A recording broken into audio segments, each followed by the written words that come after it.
어떤 얘기가 있었냐면 윤석열 대통령이 문재인 대통령으로부터 검찰총장이 되었기 때문에 문재인 전 대통령 수사에 굉장히 미온적이다라는 불만이 굉장히 많았습니다. 저는 지금 돌아보면 윤석열 대통령이 검찰 정권이라고 비판을 받습니다만 가장 잘못한 것이 전 정부의 부패 수사에 대해서 전혀 손을 대지 못하고 정권을 뺏긴 것이 천추의 한이라고 저는 생각을 합니다. 왜 그러냐면 문재인 전 대통령 사위 관련 그 고발된 게 2021년 12월입니다. 윤석열 대통령이 대통령 되기 전에 고발이 되었습니다. 그러고 대통령이 됐는데 이게 이제 소환 조사가 언제 이루어졌냐 하면 그 전에 사정을 모르겠어요.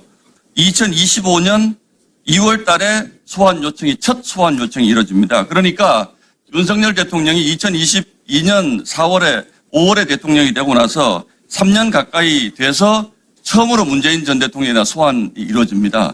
그런데 이 사건이라는 것이요. 저는 언론에서 보도를 많이 해봤기 때문에 굉장히 단순합니다. 복잡하게 얘기하시는데 이게 무슨 제3자 뇌물이다, 직접 뇌물이다 이걸 따질 게 없는 사건이에요. 이렇습니다. 개요는. 사위가 무기도식하고 있는 사위 부부를 그 이상직 씨가 자기의 그 태국의 계열사를 하나 만들어서 취직을 시켜줍니다. 그래서 그 월급을 줍니다. 그 전에까지는 문재인 전 대통령이 생활비를 줬어요. 그러니까 이거는 들던 돈이 안 들었으니까 이 돈의 성격을 어떻게 볼 것인가. 그런데 그 다음에 이상직 씨가 중진공 이사장으로 취업을 합니다. 그러니까 이거는 법률가가 아닌 제 입장에서 보더라도 전형적인 매관매직이고 권력형 부패인 것입니다. 그런데 왜 이 사건 수사가 2021년에 고발이 된 게 2025년까지 소환조차 하지 않았고 그 다음에 수차례 소환을 했는데 문재인 대통령이 출석에 불응합니다. 그리고 서면 진술서를 보냈는데 서면 진술서에서도 답하지 않고 어떻게 얘기를 하냐면 터무니없고 황당한 보복성 기소라고 비난을 합니다. 문재인 전 대통령 쪽에서. 그럼 왜 이 사건이 3년 동안 수사가 제대로 안 이루어진 것이라고 뭐 그 전의 일이지만 얘기 들었을 것 같은데요. 좀 말씀 좀 해보세요. 자, 송구하지만 이게 지금 현재 재판 진행 중인 사안이어서 제가 뭐 구체적인 그런 경위들을 말씀드리기는 좀 어려울 것 같습니다. 그리고 이 재판이 지금 서울중앙으로 올라와서 재판을 진행 중인데 문재인 전 대통령은 이걸 정치재판이라고 그래가지고 국민참여재판을 요구합니다.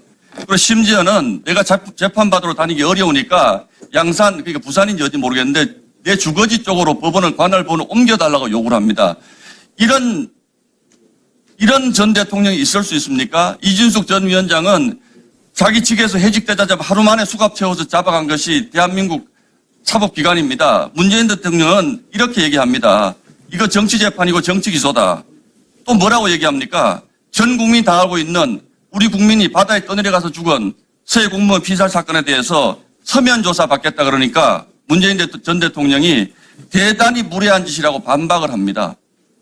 이게 지금 이 사건입니다. 그래서 이게 뭐 대단한 게 있는 것처럼 지금 말씀들 하시지만 손바닥으로 하늘 가리는 거예요. 문재인 전 대통령은 이것 외에도 국민들에게 사과해야 될 것이 너무나 많습니다. 저는 이런 것들이 혁혀이 쌓여서 우리 검찰 여러분들이 제 역할을 안 한 걸로 보시는 거예요. 그래서 이런 부분에 있어서 가지고 도대체 문재인 전 대통령에 대해서 아무것도 못하고 지금 정권이 바뀌었습니다. 그러니까 목소리가 갑자기 커지는 거예요. 예, 들어가시고요. 여러분의 생각을 댓글로 남겨주세요.